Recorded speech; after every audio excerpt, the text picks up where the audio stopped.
Saya menyampaikan tema secara overall, secara umum karena em, saya mendengar banyak pembicara-pembicara yang ada di mimbar gereja YHS. Saya pergi ke pulau-pulau, ke kota-kota. Kadang saya mendengar ada pembicara yang menyampaikan berita yang lain. Sebab itu pada kesempatan ini saya mau memberikan haluan garis-garis yang menjadi policy biblical dari gereja kita. Pembicara di gereja ini itu terdiri dari tiga kelompok. Kelompok yang pertama adalah dari saya sendiri sebagai pemimpin rohani, sebagai founder dari gereja YHS. Lalu yang kedua adalah dari pembicara-pembicara lokal YHS yang adalah anak-anak rohani saya, yang adalah rekan-rekan sekerja di ladang Tuhan di YHS. Tapi pembicara yang ketiga adalah dari tamu, pengkhotbah tamu, pengajar tamu yang dari luar. Jadi ada tiga ini. Kalau saudara melihat ada orang yang khotbah di sini, kalau tidak saya atau tim dari YHS atau pembicara dari luar. Nah, saudara dituntun oleh Tuhan yang sudah diselamatkan ini, dituntun oleh Tuhan untuk beribadah di gereja ini. Firman Tuhan berkata, percayalah kepada Tuhan dan percayalah kepada nabinya. Engkau akan dibuat menjadi kokoh, engkau dibuat menjadi makmur. Kalau misalnya dia sedang alami persoalan atau pertanyaan, ada yang lari ke Muhammad, ada yang lari ke Buddha, ada yang lari ke Konghucu, ada yang lari kepada Yesus. Nah, yang di dalam Yesus juga ada pengajaran yang berbeda-beda. Ada yang mengajarkan bahwa semua akan mengalami aniaya antikris. Tidak ada rapture. Semua mengalami aniaya antikris. Ada yang mengajarkan, oh tidak, aniaya antikris adalah satu masa, 2 masa, dan setengah masa. Jadi 3,5 tahun. Setelah itu baru diangkat. Ada yang mengajarkan, oh tidak, aniaya antikris itu adalah 7 tahun. Sebelum antikris sudah ada pengangkatan terlebih dahulu. Nah, kalau saudara mendapatkan 3 hamba Tuhan yang mengajarkan berbeda, lalu mana yang akan saudara pegang? Dan ini ada.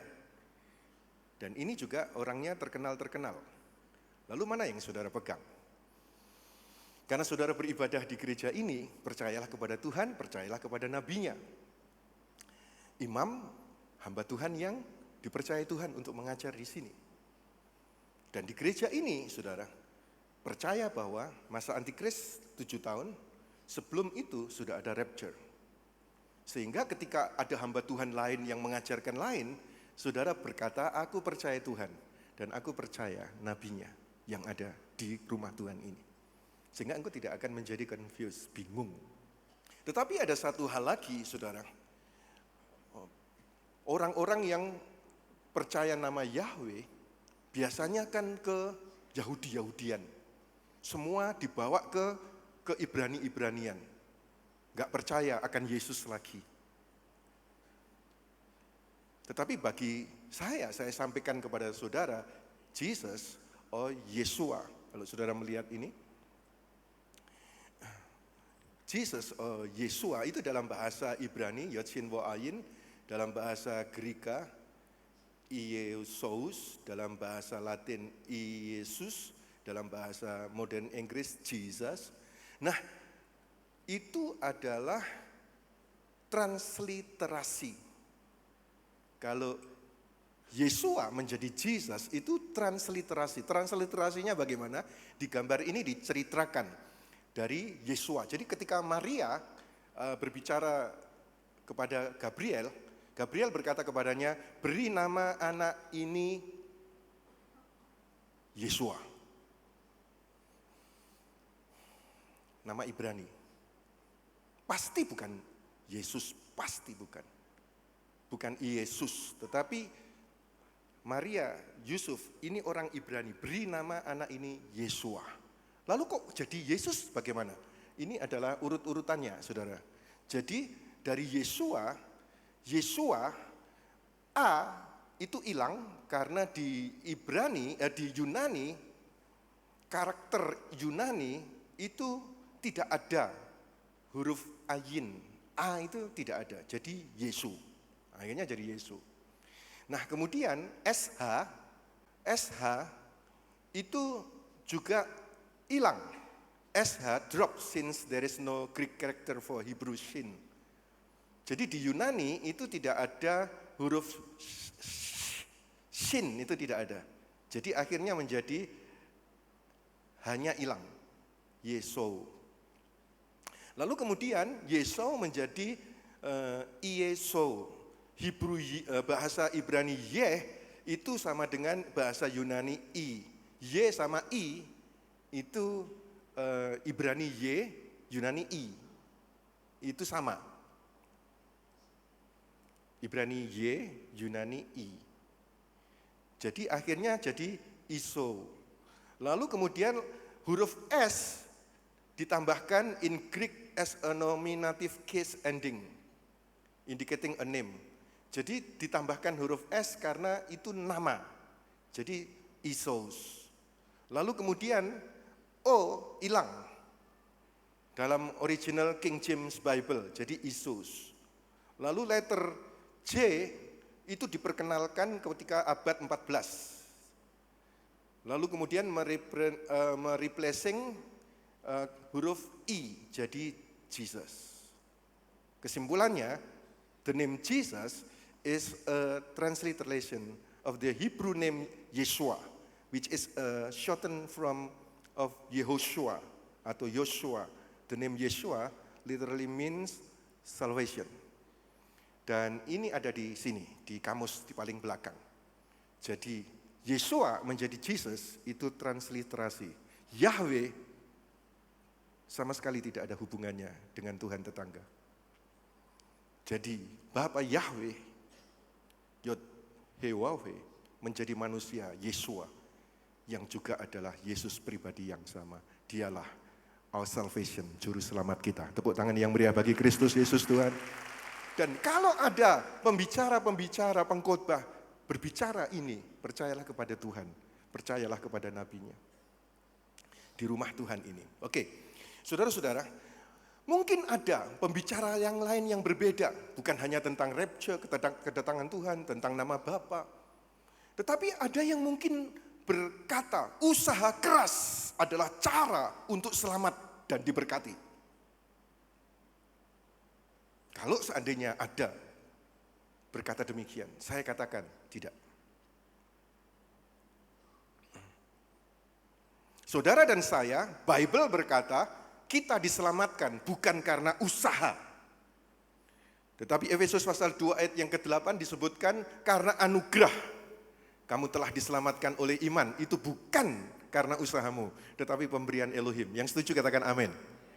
Jadi kalau ada yang berkata, karena usaha engkau selamat, sama sekali tidak. Kasih karunia bukan kasih karunia kalau saudara layak menerimanya. Saya, saudara, sebetulnya tidak layak menerima keselamatan. Tetapi kita karena dikasihi menerima keselamatan. Itulah kasih karunia. Dan Yesus yang menyelamatkanmu. Enggak ada yang layak kok kita masuk surga. Sama sekali enggak ada. Tetapi karena Bapa Yahweh di dalam Yesua, dalam Yesus mengasihi saudara, mengasihi saya. Bukan kita yang mencari manusia, mencari Tuhan. Agama-agama lain manusia mencari Tuhan. Tetapi di dalam Yesus, Bapa di dalam Yesus mencari manusia dan menyelamatkan yang terhilang. Saya, saudara, di dalam Yesus sudah diselamatkan. Dan itu bukan usaha kerasmu, tetapi itu pemberian, free gift dari Elohim. Ada yang berkata bahwa usaha keras adalah cara untuk selamat dan diberkati. Usaha keras. Siapa yang bisa berusaha lebih keras dari pemecah batu? Apakah pemecah batu lebih diberkati dari saudara? Saya beritahu kepada saudara, bukan usaha keras lebih keras dari pemecah batu. Tetapi firman Tuhan berkata di Amsal 10 ayat 22, berkat Yahweh menjadikan kaya, dan Dia tidak menambahkan kesusahan besertanya. Itu terjemahan dari IMB. Berkat Yahweh menjadikan kaya, dan Dia tidak menambahkan kesusahan besertanya.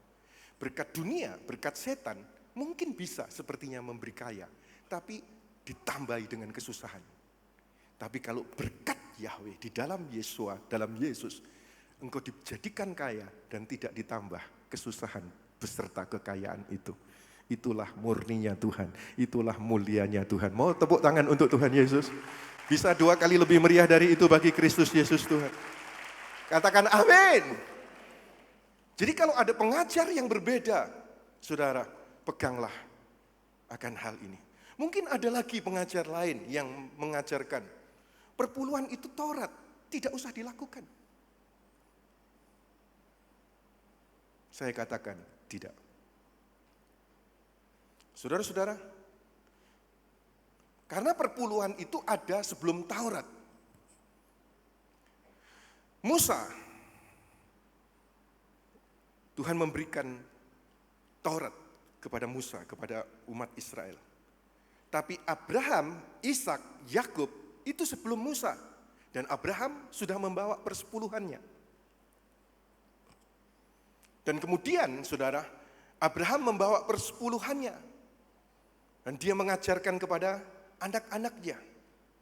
Dan sekarang saya, saudara, yang di dalam Kristus, Galatia pasal 3 ayat 29 berkata, jika kamu milik Kristus, maka kamu adalah keturunan Abraham dan menjadi pewaris dari perjanjian itu. Perjanjian apa? Tuhan memberikan perjanjian kepada Abraham, aku akan memberkatimu dan kamu menjadi berkat. Ini perjanjian berkat. Kamu milik Kristus, kamu adalah keturunan Abraham dan menjadi pewaris dari perjanjian berkat. Saudara-saudara, siapa di sini percaya engkau adalah milik Kristus? Yakin engkau milik Kristus? Lambaikan tangan tinggi-tinggi. Saudara sudah diselamatkan karena Kristus, katakan amin. Dan semua milik Kristus adalah keturunan Abraham, menjadi pewaris dari perjanjian berkat. Tuhan berkehendak untuk memberkatimu menjadi kaya, supaya engkau menjadi berkat bagi yang lain. Engkau keturunan Abraham. Dan saudara perhatikan keturunan Abraham. Yakub menyebutkan begini di Kejadian pasal 28 ayat 22. Dan batu ini yang telah kudirikan sebagai tugu akan menjadi bait Elohim. Dan dari segala sesuatu yang akan engkau berikan kepadaku, kata Yakub, aku pasti akan mempersembahkan 1/10 kepadamu. Saudara, ini keturunan Abraham. Dan bagaimana dengan kita? Saudara, ada pembicara lain yang saya dengar berkata begini,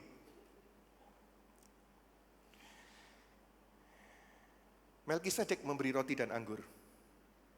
Abraham meresponinya dengan persepuluhan. Itu cuma rohani. Roti anggur itu gambaran tubuh Kristus. Maka persepuluhan itu juga rohani. Saya katakan, kalau roti anggur itu rohani, persepuluhan adalah rohani, biarlah kamu terima rohani saja. Materi, jasmani, tidak usah. Apakah demikian? Tidak, saudara. Melkisedek membawa roti dan anggur. Abraham membawa secara materi persepuluhannya. Dan Abraham diberkati secara materi, bukan rohani. Dia berlimpah secara materi. Bagaimana kalau orang tidak diberkati, dia bisa memberkati? Saya sampaikan kepada saudara, gereja ini dibuat menjadi kaya, supaya bisa menjadi berkat buat kota-kota, pulau-pulau, bahkan menerjemahkan Bible. Tidak mungkin kalau gereja di desa, lalu kemudian tanpa orang yang punya passion, punya hati, digerakkan Tuhan Yesus, enggak mungkin. Saudara, sebab itu siaplah untuk waktu-waktu yang ke depan, tahun-tahun yang berikutnya, engkau bertambah kaya, kian lama kian kaya, dan engkau menjadi semakin kaya, dan menjadi berkat bagi orang yang lain. Ayo kita tepuk tangan meriah bagi Kristus Yesus Tuhan, katakan amin. Katakan amin. Nah sekarang saudara-saudara, saudara sudah diselamatkan. Saya beritahu kepada saudara, tanpa Yesus kita tidak ada mujizat. Enggak ada mujizat. Sebaliknya, Yesus tanpa kita, dia tidak akan lakukan mujizat untuk kita. Bukan karena dia itu terbatasi kita, tidak saudara-saudara. Tetapi dia tidak mau memaksakan mujizatnya dalam diri kita. Dia itu gentle.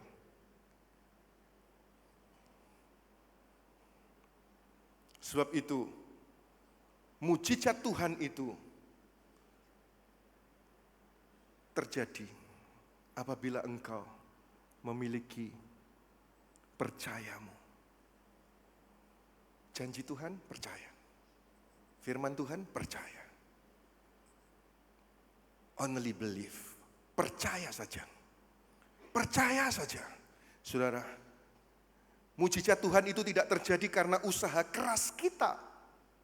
Bukan. Tapi diperlukan ketaatan sebagai produk dari percayamu kepada Yesus. Kalau engkau percaya kepada Yesus, engkau dengar firman apa, engkau pasti akan lakukan kok.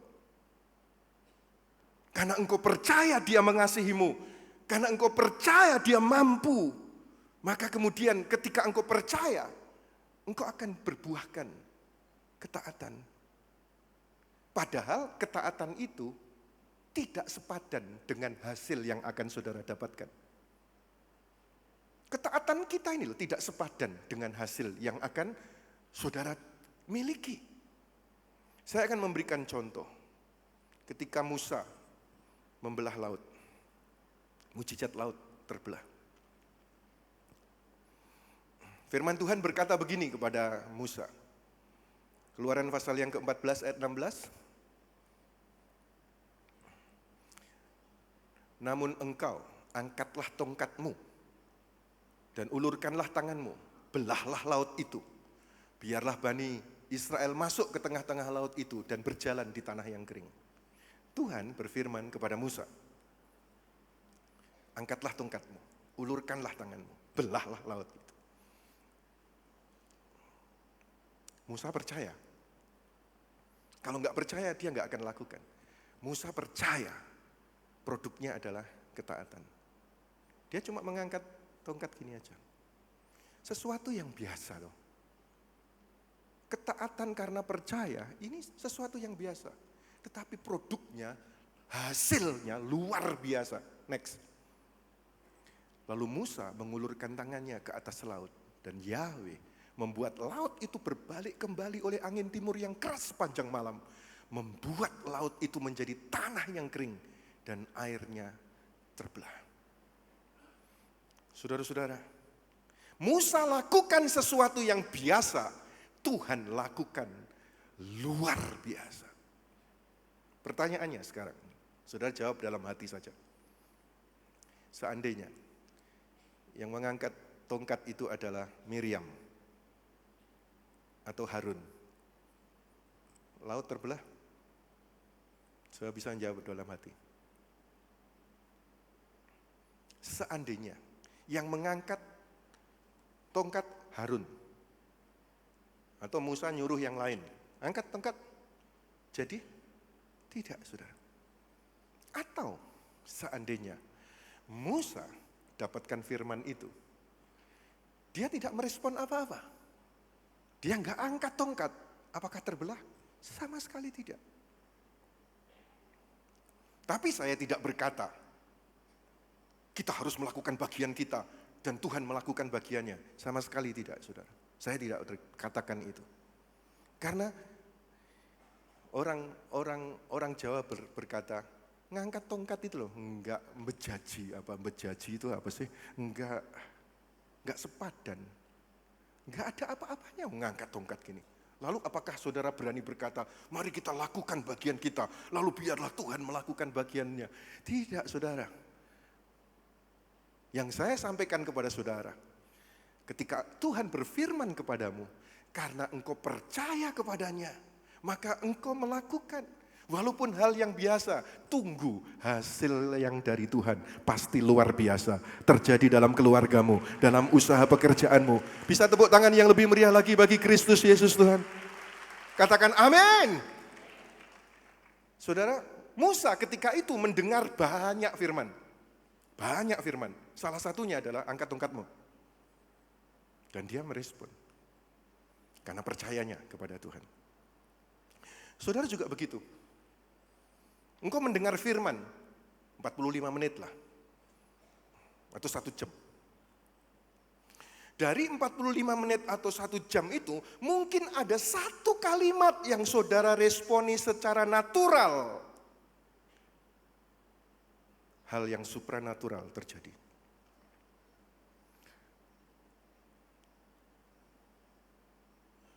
Dan ketika saudara meresponi itu bukan karena usaha. Ini effortless. Saudara itu meresponi karena engkau percaya. Karena engkau mengetahui bahwa dia mencintaimu. Yesus mencintaimu. Dan engkau mempercayai dia yang mencintaimu. Sehingga ketika engkau taat, itu bukan karena usahamu. Karena percayamu kepada Yesus. Effortless. Cuma ketaatan pada karya Yesus yang sudah sempurna diselesaikan. Dan ketika engkau meresponi secara natural, hasilnya supranatural. Wow. Misal, dari mimbar ini, saya menyerukan. Saudara sudah selamat oleh kasih karunia, biarlah saudara menghargai dan mengingat tiap hari pengorbanan Yesus. Saya menyerukan perjamuan suci setiap hari. Dari begitu banyak khotbah, salah satunya adalah seruan saya, perjamuan suci setiap hari. Ada yang sudah merespon? Saya pernah berkunjung di satu keluarga di Perth, di Australia. Ibu ini divonis kanker oleh dokter. Tapi dia percaya bahwa Yesus itu mengasihinya.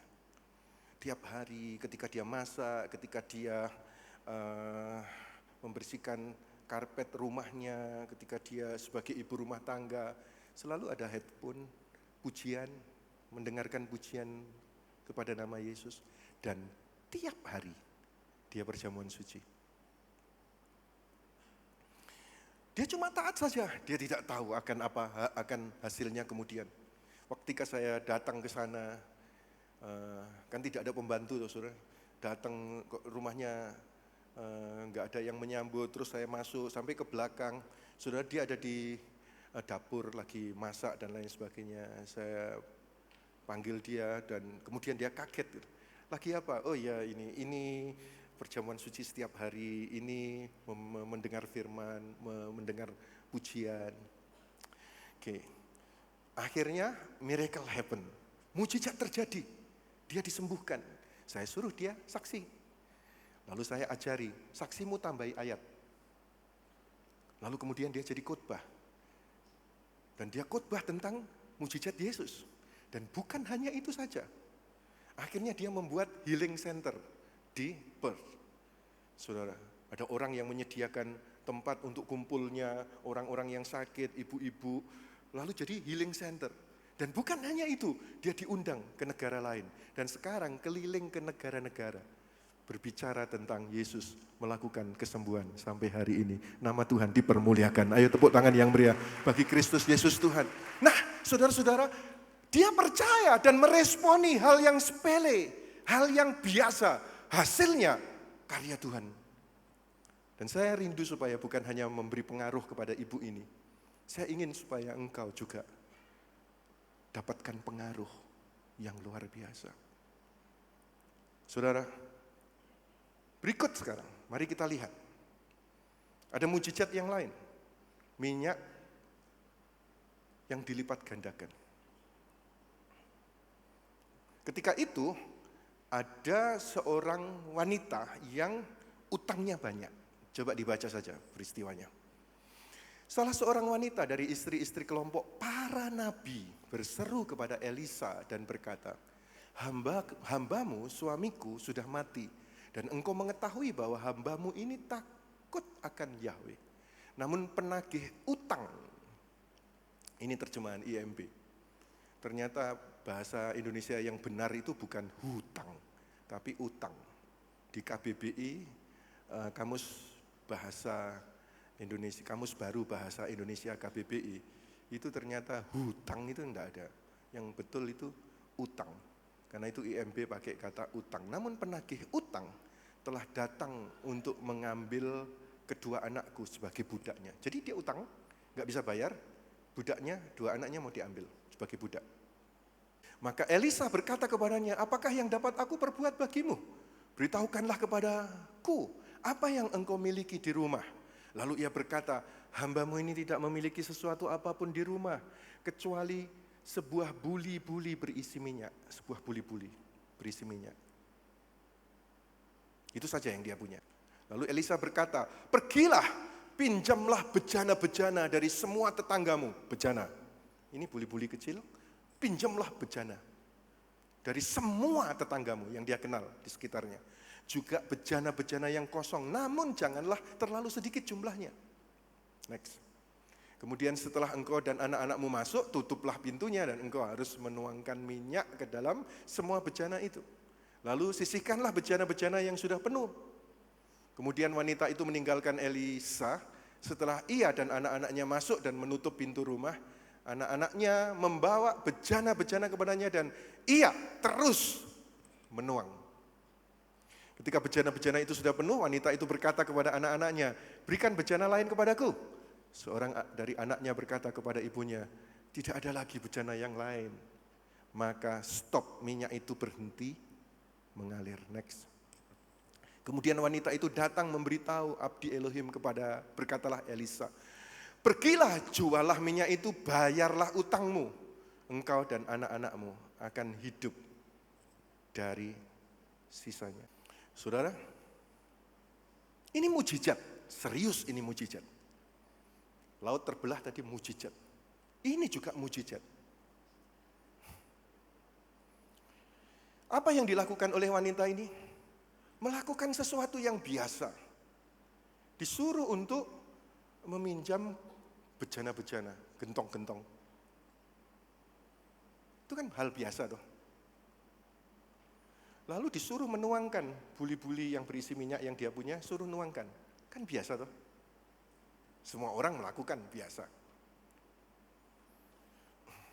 Kenapa wanita ini mau taat melakukannya? Karena dia percaya kepada Yahweh, Tuhannya Elisa.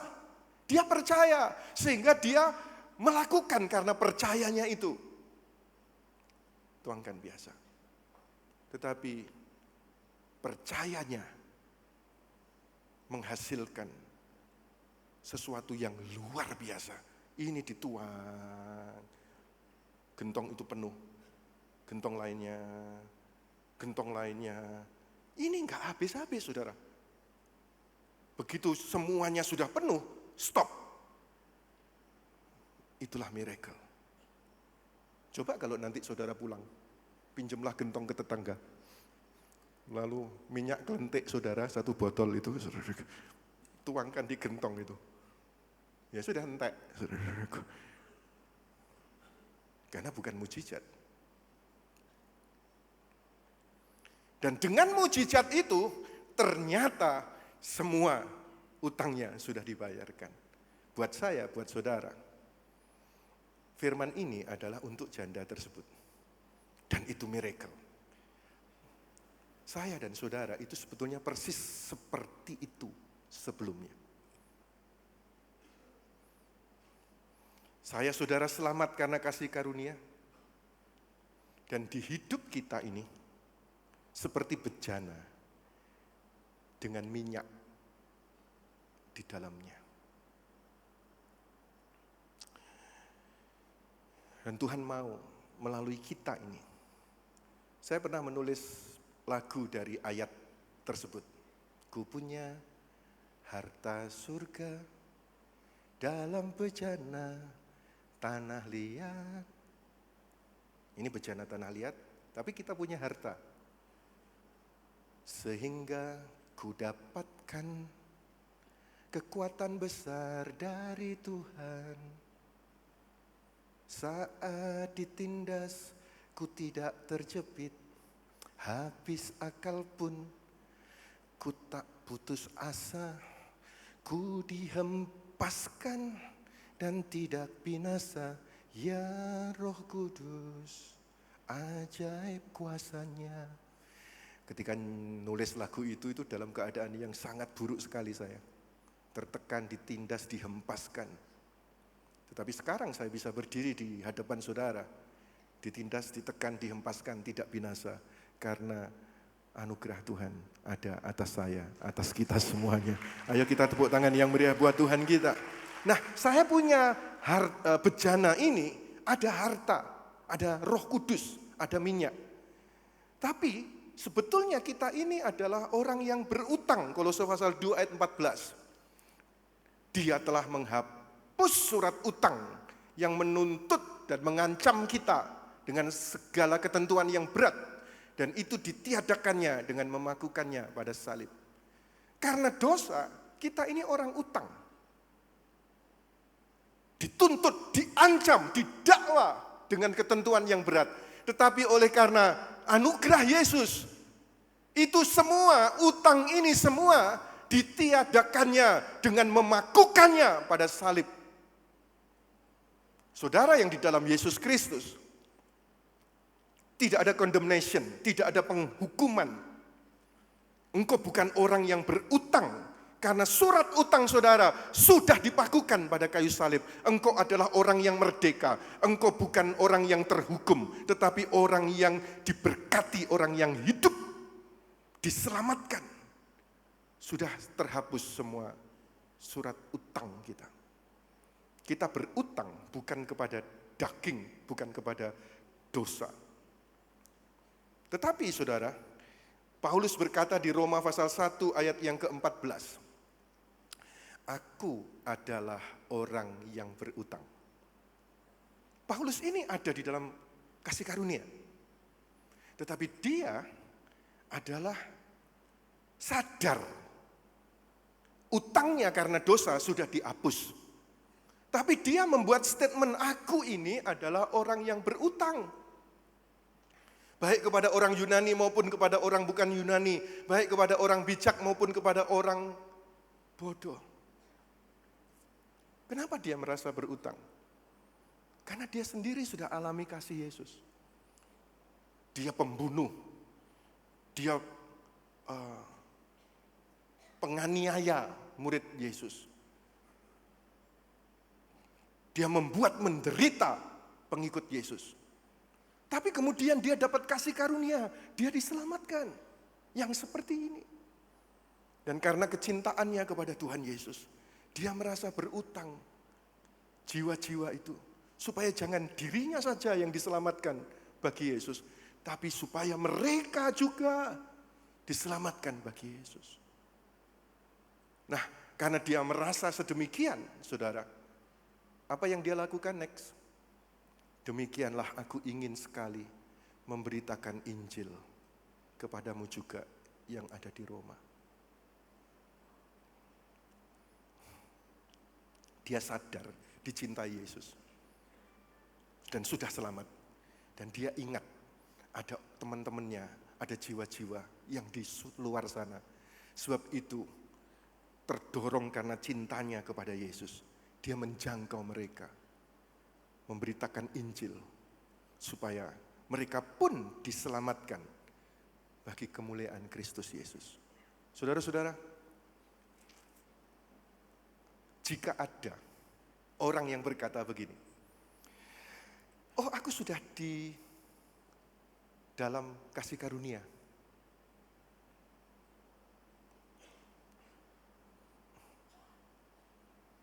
Tetapi kemudian orang itu, saudara,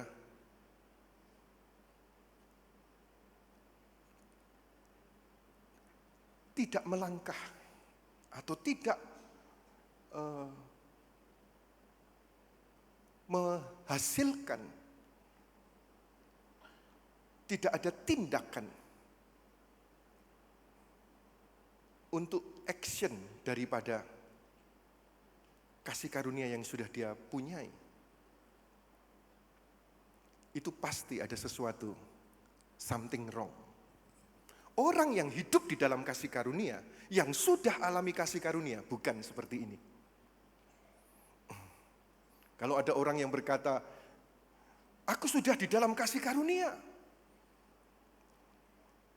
tetapi dia tidak lakukan apa-apa, pasti ada sesuatu yang salah. Yang benar adalah, orang yang sudah alami kasih karunia, saudara, seperti Paulus alami kasih karunia, dia tidak malas-malasan. Kasih karunia itu akan encourage dia untuk take action. Saudara tahu bahwa nanti pada waktu kedatangan Tuhan itu ada 2 penghakiman. Yang pertama adalah kursi pengadilan Kristus. Semua yang ikut rapture akan menghadap kursi pengadilan Kristus. Lalu di endingnya nanti ada juga penghakiman namanya Great White Throne, tahta putih besar.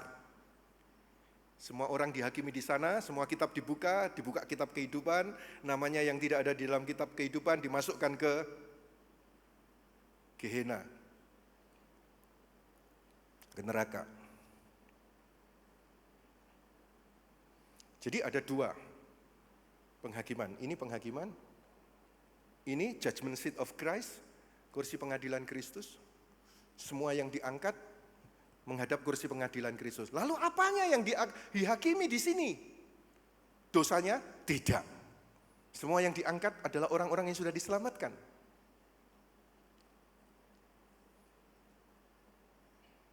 Yang sudah alami kasih karunia diangkat. Apanya yang dihakimi? Dosanya? Pasti tidak. Lalu di kursi pengadilan Kristus, firman Tuhan menyebutkan, kalau yang tentang ini, saudara, hamba-hamba Tuhan semuanya hampir sama. Ini adalah pemberian pahala. Diberikan pahala-pahala. Dicatat di dalam Bible, yang mencari jiwa, dituliskan ada pahala.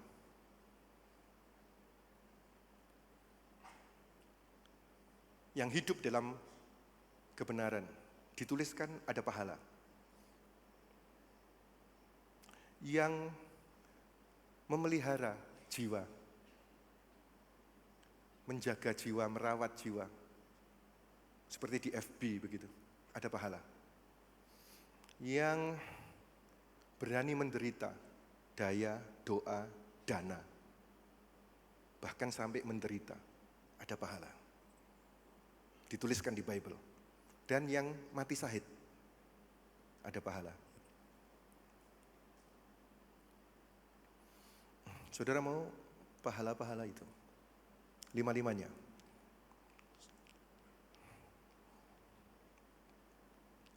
Saya 4 saja deh, saudara 5. Yang 5 juga ikut saudara, mati syahid gitu saudara.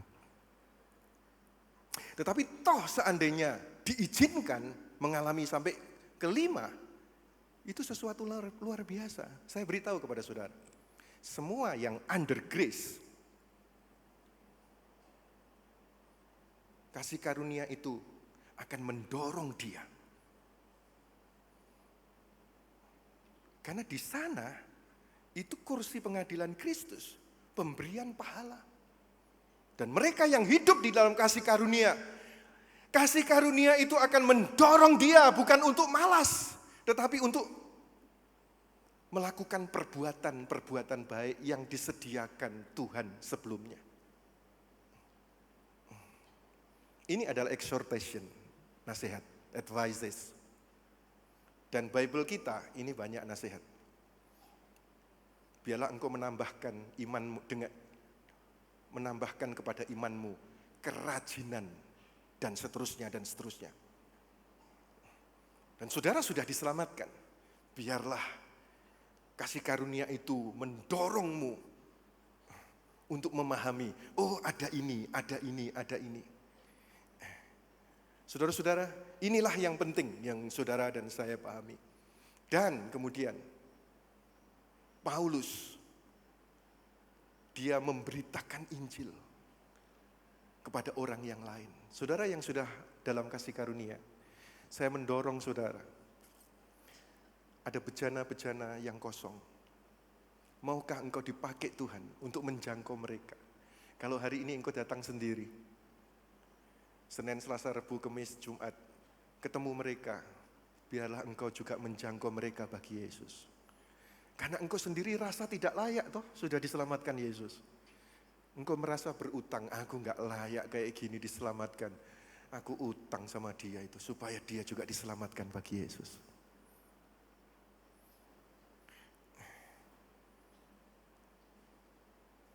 Minggu depan, saudara datang, bukan sendirian. Ada satu rekan di satu kota berkata begini kepada saya, Pak, tahu saya bisa masuk gereja YHS ini kayak apa? Lalu dia cerita kepada saya ini loh, diajak ke gereja, saya tolak terus. Di agama lain, diajak tolak, diajak tolak, diajak tolak, diajak tolak. Lalu dia berkata, sampai saya sungkan sama orang yang ngajak itu, Pak. Akhirnya saya ikut. Padahal saudara yang ngajak ini enggak punya mobil. Jadi akhirnya yang diajak yang punya mobil, yang ngajak nunut mobilnya dia, pergilah ke gereja setelah belasan kali loh saudara-saudaraku. Sungkan. Dan begitu sampai di gereja, ditangkap oleh Tuhan Yesus. Dan sampai sekarang menjadi keluarga, seluruh keluarganya beribadah dari agama lain. Maukah engkau punya buli-buli yang berisi minyak, menuangkan bagi mereka yang lain? 2 Korintus pasal 4 ayat 7 dikatakan begini, sebelumnya, tetapi kami mempunyai harta ini di dalam bejana tanah liat, sehingga nyata bahwa kekuatan yang dahsyat itu berasal dari Elohim, bukan dari kami. Saya mendorong saudara untuk memiliki pemahaman, keyakinan yang semakin kuat.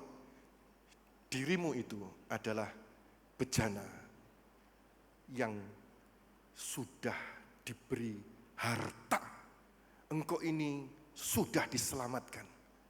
Dan biarlah Tuhan memakai dirimu untuk menjangkau orang yang lain. Lihat sekarang berikutnya, mujizat yang berikutnya. Saat berjalan di atas air. Perhatikan saudara. Petrus waktu itu diperintah oleh Yesus. Matius pasal 14 ayat 28. Petrus menjawab dan berkata kepadanya, Tuhan, jika itu engkau, suruhlah aku datang kepadamu. Berjalan di atas air. Petrus bilang, jika engkau, suruhlah aku. Lalu Yesus berkata, next, datanglah. Maka Petrus turun dari perahu lalu berjalan di atas air untuk datang kepada Yesus. Pertanyaannya adalah, seandainya yang melangkah itu adalah Yohanes atau yang melangkah itu adalah Thomas,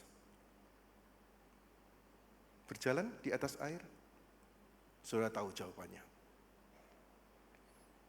Yesus sedang berbicara kepada Petrus, datanglah. Maka Petrus melakukan hal yang biasa. Melangkah toh, melangkahkan hal yang biasa. Berjalankan hal yang biasa. Hal yang biasa karena percayanya kepada Yesus memproduksi ketaatan. Saudara, dia lakukan yang biasa, hasilnya luar biasa. Kalau sudah melihat di YouTube, ada orang berjalan di atas air, itu cuma trik-trik saja. Cobalah incengan di bawahnya. Kan ada cermin yang tembus pandang itu, saudara. Di kolam renang itu kan ada cerminnya tembus pandang, sehingga kelihatannya jalan, padahal jalan di atas cermin, di atas kaca. Tetapi ini tidak ada trik-trik itu, saudara. Ini mujizat. Sebab itu, saudara, saya mau menyampaikan kepada saudara, siapapun saudara, ketika engkau mendengar perkataan Tuhan Yesus. Percaya kepada Yesus. Dan engkau responi dengan ketaatan yang biasa, yang effortless. Hasilnya sangat luar biasa. Saudara, sebab itu penting untuk saudara membaca, mendengar akan suara perkataan daripada Tuhan. Saya mendorong saudara untuk membaca Bible. Silahkan saudara persiapkan tadi, sepanjang tahun ke depan, saudara persiapkan itu. Ada satu pengkhotbah yang bagus yang berbicara begini. Kalau saudara makan tiap hari, 1 hari 3 kali, 3 hari yang lalu saudara makan apa? Pasti kan saudara lupa. Aduh lupa, aku makan apa 3 hari lalu? Atau kalau saya, tadi malam makan apa saja sudah lupa saya. Tetapi walaupun saya lupa, tetap saya makan. Dan walaupun saya tidak paham, itu menjaga stamina tubuh. Tubuh jasmani. Tubuh rohani juga begitu. Saya dorong saudara, tiap hari engkau makan firman, mendengar firman, membaca firman. Walaupun mungkin 3 hari lalu kau lupa firmannya apa. Kadang-kadang kau tidak paham, tetapi terus lakukan. Itu baik untuk kerohanian saudara. Ini exhortation, ini advice. Saudara-saudara, nah setiap saat biarlah kita ini menunjukkan akan respons yang baik. Di Yakobus pasal yang kedua ayat 18 dikatakan begini.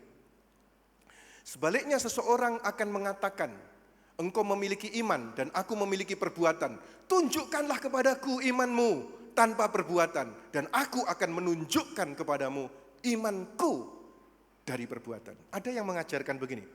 Saudara, engkau sudah ada di dalam kasih karunia. Engkau sudah ada di dalam anugerah. Maka engkau rest. Tidak lakukan apa-apa. Diterjemahkan salah. Menjadi malas. Tidak mau kerja. Sudah rest. It's finished. Sudah diselesaikan oleh Tuhan Yesus. Pemahaman yang keliru, saudara. Perhatikan Yakobus. Kalau engkau punya iman, tunjukkanlah kepadaku imanmu tanpa perbuatan. Dan aku, kata Yakobus, akan menunjukkan kepadamu imanku dari perbuatan. Perhatikan saudara-saudara. Yakobus menyebutkan ada orang yang beriman, katanya, tanpa perbuatan. Tapi Yakobus berkata, aku akan tunjukkan kepadamu imanku dari perbuatan. Yang saya katakan tadi, Musa, dia punya percaya. Dan ada tindakannya. Cuma biasa ngangkat tongkat. Yang gak sepadan dengan hasilnya tadi. Tapi ada, gara-gara percaya. Janda yang utang tadi, disuruhkan kumpul gentong-gentong, bejana-bejana. Dia lakukan. Petrus, dia lakukan. Imannya dari perbuatan. Bagaimana dengan jemaat YHS di sini? Apakah saudara akan tergoda seandainya ada pengajar kasih karunia? Sudahlah, kau percaya Yesus, kau selamat. Gak usah nginjil, gak usah korban, gak usah apa-apa. Itu pasti bukan kasih karunia. Karena kalau kasih karunia, orang kena kasih karunia, dia hidup di dalam kebenaran. Dia hidup mencari orang-orang lain untuk diselamatkan. Karena cintanya kepada Yesus. Nah saudara-saudara, di Yakobus pasal 2 ayat 24 dikatakan, jadi kamu lihat bahwa manusia dibenarkan karena perbuatan, bukan oleh iman saja.